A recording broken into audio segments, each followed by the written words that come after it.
नमस्कार मित्रों, आज हम पढ़ने वाले हैं संस्कृत का एक महत्वपूर्ण अलंकार संसृष्टि अलंकार।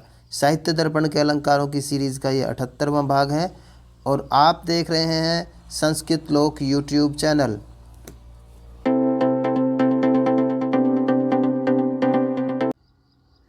तो आइए मित्रों, सबसे पहले हम देखते हैं कि ये संसृष्टि अलंकार क्या है।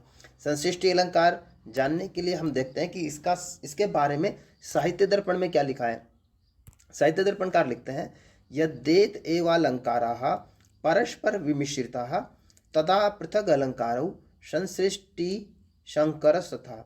जहाँ ये ही सब अलंकार आपस में मिले हों वहाँ संसृष्टि और शंकर नामक दो अलंकार पृथक पृथक माने गए हैं। तो साहित्य दर्पण कह रहे हैं कि हमने जो अब से पहले अलंकार पढ़ लिए, साहित्य दर्पण के अलंकारों में हमने बहुत सारे अलंकार पढ़ लिए और अब हम अंतिम भाग में पहुंच चुके हैं। तो साहित्य दर्पणकार कह रहे हैं कि ऊपर इससे पहले हमने जितने भी अलंकार पढ़े उनमें से जब कोई दो अलंकार आपस में मिलकर आ जाएं और दो अलंकार हों, मतलब दिखाई दे हमें दो, तो वहाँ पर कौन से अलंकार होते हैं? वहाँ पर या तो संसृष्टि हो सकता है और या फिर संकर हो सकता है, जब दो मिलकर आ जाएं। तो ये किस तरह से होते हैं, आइए देखते हैं। पहले देखते हैं कि संसृष्टि अलंकार कैसे होते हैं। संसृष्टि अलंकार के विषय में फिर से लिखते हैं साहित्य दर्पणकार, मिथो अनपेक्ष ये तेषाम स्थित है संसृष्टि रुच्यते।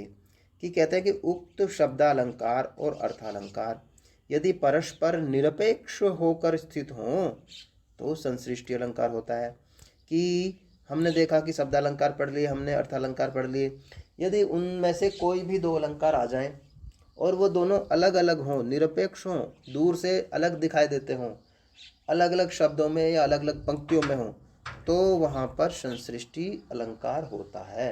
संसृष्टि अलंकार वहाँ होता है जहाँ पर दो अलंकार आ जाएं लेकिन वो दोनों अलग अलग दिखाई दें, उसको कहते हैं संसृष्टि अलंकार। देखिए उदाहरण देखते हैं। कहते हैं, देव है पायात पायान्न है समरेरविंद वरलोचन समरेरंदीवर लोचन है संसार ध्वांत विध्वंस हंस कंस निषूदन है।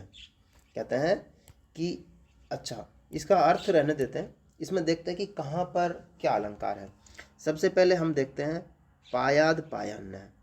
ये जो पायाद पायान्न है इसमें दो शब्द मिले हुए हैं, पायात और पायात, यानी कि पायात पायात दो बार आया हुआ है। अब इसमें जो पहला पायात है उसका अर्थ अलग है और दूसरे पायात का अर्थ अलग है। तो जब भी ऐसा होता है कि एक ही शब्द दो बार आ जाए और लेकिन उसका दोनों का अर्थ अलग अलग हो तो उसको हम क्या बोलते हैं? उसको हम बोलते हैं यमक अलंकार।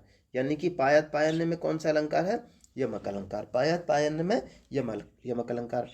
अब हम आते हैं नीचे। तो नीचे जब हम देखते हैं तो वहाँ पाते हैं कि दूसरी पंक्ति में देखते हैं विध्वंस हंस कंस। तो विध्वंस हंस कंस, यहाँ पर वृत्ति हो रही है तो यहाँ पर वृत्ति अनुप्रास है। तो इस तरह से यहाँ पर हमें मिल गए दो अलंकार। एक तो मिल गया हमें वृत्ति अनुप्रास और ऊपर की पंक्ति में हमें मिल गया था यमक अलंकार। तो यमक अलंकार और वृत्ति अनुप्रास अलंकार दोनों अलंकार आ गए लेकिन दोनों अलग अलग हैं, इसलिए यहाँ पर वृत्ति अनुप्रास हुआ है मित्रों। तो ये हमने फिलहाल संसृष्टि अलंकार पढ़ा है। संकर अलंकार को हम अगली वीडियो में पढ़ेंगे।